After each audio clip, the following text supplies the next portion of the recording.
salaamaaleykum sama mbokku sénégalais yi maa ngi leen di nuyu yéen ñëpp ci seen tur ak seen sant particulièrement comme ni ma koy defee tous les jours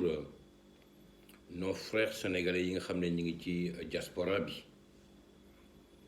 waaw di leen souhaiter un très bon vendredi juma mubarak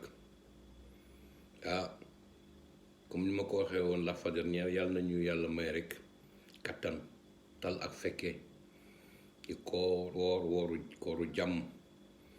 comme niñ ci duggee bismillahi rahmaani rahim yàlla def ñu génn ci alhamdulillahi rabbil alamin tey nag dama bëggoon dans la première partie de ma vidéo wax tuuti ci sortie bi nga xam ne Ousmane Sonko def na ko Ousmane Sonko nekkoon un inspecteur des impôts mu xëy benn jour ñu dàq ko de l'administration d'une manière arbitraire sous la complicité de certains ténors de l'APR et de Benno Bokk Yaakaar waaye nag comme ni ma koy faral di waxee rek souvent rek parfois nga yéene nit lu bon fekk ne yow li nga ko yéene yàlla beral na ko leneen te yaakaar naa ne Sénégalais yëpp teg nit ci seen bët il a été élu député nekkal fi askan bi te nag bien que yàlla beraloon na ko loolu gis nañ jafe-jafe yi nga xam ne yëpp saa ñu yeewoo rek ñu ngi koy teg te kenn tegu ko ku dul Macky Bour Sall le roi du Sénégal et de Fatick gaa tey li yàlla def ba lépp li nga xam ne proposé na ko comme projet de société jàpp naa ne soo gisee tey jeunesse bi adhéré à ce projet c'est parce que tout simplement dañ ci gis seen bopp te du ma jóg di ko wax képp ku fi génnee proposé projet de société boo xam ne sénégalais yi gis nañ seen bopp rawatina jeunesse bi rawatina askan bi nga xam ne tey ay jafe-jafe ay métti la ñuy dund sénégalais yi dinañ ànd ak moom dañuy ànd ak yow parce que nag ñun dañoo jàpp ne comme ni ma koy waxee tous les jours rek Sénégal moo ñu ñor Sénégal lu ñu am et encore une fois je le répète ñu ngi ci diaspora bi ñu ngi Sénégal mais nous sommes des députés du peuple sans salaire ni per diem ni voiture ñun dañuy xeexal askan bi nous n'attendons absolument rien en retour notre slogan c'est de se dire lan la ñu mën a defal suñu dëkk mais nous n'attendons absolument rien en contrepartie loolu mooy acte de citoyenneté loolu mooy wane ne yow gëm nga sa dëkk loolu mooy wane ne yow am nga taxawaayu sénégalais vrai sénégalais man mbir bi noonu laa ko gisee jàngat boobu nag bi nga xam ne bëggoon naa ko def ci projet de société boobu ma jàpp ne il y a certaines questions qui ont été relatées mu tontu ci nag mu nekk loo xam ne man sama wàllu bopp j'adhère à ce projet de société parce que nag damay faral di wax rek gis li nga xam ne yow sa wàllu bopp nit mu ngi koy def ci lu baax yàqul dara ci li nga xam ne yow loolu ngay def ci lu baax et je le dis encore une fois je suis un libéral républicain man idéologie parti démocratique la sénégalaise laa gëm je suis du PDS mais lire naa li nga xam ne jàngat naa li nga xam ne proposé na ko société bi j'espère que ce ne sera pas de belles promesses parce que tamit fekkee ne yàlla moo ñu tax di wax gisoon nañ fi ñoo xam ne jaaroon nañ fi proposé woon ay projet de société ñu dem ba ci biir askan bi gisuñu seen bopp te nag yaakaar naa ne du lii du mel ni li nga xam ne jaaroon na fi kon nag nous devons croire à cet espoir lépp lu ñu war a ñaan mooy Sénégal bis bu fi buur Sall premier jógee yàlla na ko yàlla teg ci loxo koo xam ne su ko yoree dina fàttali ko askan bi lu muy dund dina xam ne Sénégal am na ay métit mu taxaw ci te yàlla tax maanaam wane un certain esprit de patriotisme je pense que loolu moo am importance loolu laa bëggoon en grosso modo tey wax ci li nga xam ne jàngat naa ko ci sorti Ousmane Sonko waaw di ko féliciter nag pourquoi pas waaw di ko féliciter man vraiment dama koy waxat encore une fois jàngat naa li mu wax lépp rek leen lay ñaan yàlla bu mu nekk un rêve te comme moom jàppoon na ne yàlla ñun politiciens yi nañu fexe ba suñu jàkkoor ak askan bi lépp lu ñu leen waxoon bu ñu rus loolu moom ay kàddoom yu génnoon ci gémmiñam la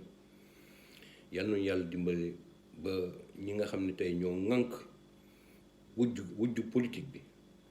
ñu bàyyi xel ci loolu nga xam ne moom waxoon na ko ma ñu bëggoon ñëw aujourd'hui sur la deuxième partie de ma vidéo mooy théâtre boobu nga xam ne Macky Bour Sall le roi du Sénégal et de Fatick def na ko dajale des jeunes naan day discuter ak ñoom sur le problème de l'emploi man bi ma ko dégloo bi ma ko bàyyee mu nopp mujj gi mbir mi man ree sax la ma def ree la ma def parce que man bi ma taxawee dama ne je suis vraiment désolé mais ñii kan la ñuy yàpp kañ la ñuy yàpp dañoo yàpp peuple bi wala dañu nawul wala dañu respecté wul je m'adresse particulièrement ñi nga xam ne ñoo teye woon seen jataay boobu seen théâtre boobu naan dañuy jéem a sensibiliser les jeunes dans le problème de l'emploi Bour Sall xanaa yow tey la le problème mu emploi des jeunes ñor bàyyi woon nga xel bi seen jeunes sénégalais yi di dugg ci gaal yi di dem ñu ay milliers de personnes di ci dee lan moo la tere woon def une sortie su fekkoon ne ñoroon na la di nga bàyyi xel ni jeunes yooyu génnoon naan Barça Barsaq suñ ko defee c'est parce que tout simplement il y a un problème dans le secteur de l'emploi mais moment boobu intéressé la woon li la intéressé woon mooy des actions politiciennes ngeen ni non man je n'arrive même pas à trouver les mots te nag ci biir loolu man li ma ci gën a retenir mooy su taxawee di wax naan force doit rester à la loi li fi amoon waroon na mënoon na fi gën a garaaw il faut ñu gëm ne Sénégal ñun ñëpp ñoo ko bokk kenn mënu ko xam xaar ñaar yow Sénégal nga xaar ko fukk Sénégal empereur Sall da nga ko xaar fukk il faudrait qu'on se dise la vérité di menacer jeunesse bi lii fi amoon mënoon nañ ci am taxawaay boo xam ne suñ ci taxawoon mën noonu jër leneen parce que nous sommes une république xam nga ne nga nous sommes une république defaat ko nga xam bis boo ko defaatee di nga xam ne lépp dëgg la yow sa gouvernement il faut que ngeen arrêter kàcc yi ngeen ñuy kàcc. damay faral di ko wax tous les jours, les Sénégalais ne sont pas amnésiques. Les Sénégalais sont au courant de tout ce qui se passe. saa yu ma génnee def sorti rek dans le problème de l'emploi dinaa ko wax te nag dinaa ko wax tant que maa ngi noyyi. li nga mënul def en 9 ans tu ne peux pas le faire en 4 ans. Ne pensez pas que 450 milliards yi nga génne étalé ko sur 3 ans mooy régler le problème de l'emploi des jeunes au Sénégal. loolu mënul am. Et je défie quiconque. Boursal, vous avez promis au peuple sénégalais durant 9 ans et vos promesses n'ont jamais été tenues. yow nan nga mënee génn di promettre sénégalais durant 9 ans loo xam ne dara amu ci nga bëgg a tey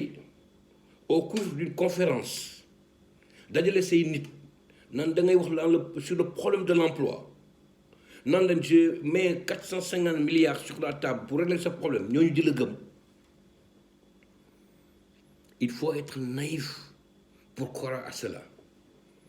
Et je pense que nag les Sénégalais ne sont pas naïfs. Il faut arrêter vos histoires. gis nga Sénégal du ma jóg di ko wax Sénégal la santul Timbo santul Sall santul Faye Sénégal la sant. Sénégal yi ñun ñëpp ñoo ko moom ñoo ko bokk. bul yàlla jàpp nag ne yàlla teg na la ci boppu réew mi ba nga yaakaar ne yow ñi ngay waxal ay xale lañu wala c'est des gens qui ne comprennent pas qui ne réfléchissent pas ba nga yaakaar ne c'est des gens qui ont une vision qui ne dépasse pas Diamniadio dajale ay jeunes naan da ngay wax sur le problème de l'emploi li lay firndeel encore une fois ci tàppale ak ci ay kàccar ngeen wéy ma jox la benn exemple sa goro boobu Mansour Faye waxul ne xaalis bi nga xam ne génne woon nañ ko ci Covid-19 bi pour dimbalee ko ñi nga xam ne ñoo yore moto Jakarta yi daf ko séddale gouverneur yi. Le gouverneur Alioune Badara bi mu génnee di ko démentir ne ko ñun jot gisuñu dara xanaa loolu doyu la. Aujourd'hui vous nous parlez de transparence et de clarté dans le cadre de la gestion des 450 milliards képp koo xam ne laa war deful lu mu warul def dinañ ko teg yoon. Il faut commencer d'abord par ta propre famille politique. Scandale yooyu ñu def yëpp nga génne ko teg ko ci table bi ñi ñi door a gëm ne di nga wax di nga ko jëfee. Wolof Njaay nee na ku ndóbin ndey sa maam soo gisee lu ñuul doo daw de da ngay nangi ñun nag fi mu nekk nii nangi ñu de nangi ñu dañu ne mër parce que gëmuñu li nga xam ne moom ngay wax gëmuñu li nga xam ne moom la sa gouvernement di def te muy dëgg les jeunes sont fatigués dajale say nit wóor na ma na sax gos yooyu nekkoon ci conférence boobu wóor na man je suis persuadé ko ci ay car lañ leen dugal dem leen dañoo war a tase nangam ak nangam c'est comme ça que ça se passe tous les jours. Macky Sall dama bëgg nga xam ne peuple bi bàyyi nañ la jeunesse bi bàyyi nañ la ñu des as tuut ànd ak yow. Je vous regarde les yeux dans les yeux wax la ko ils ne sont là que pour leur propre intérêt bis bu loolu jeexee ils vont te tourner le dos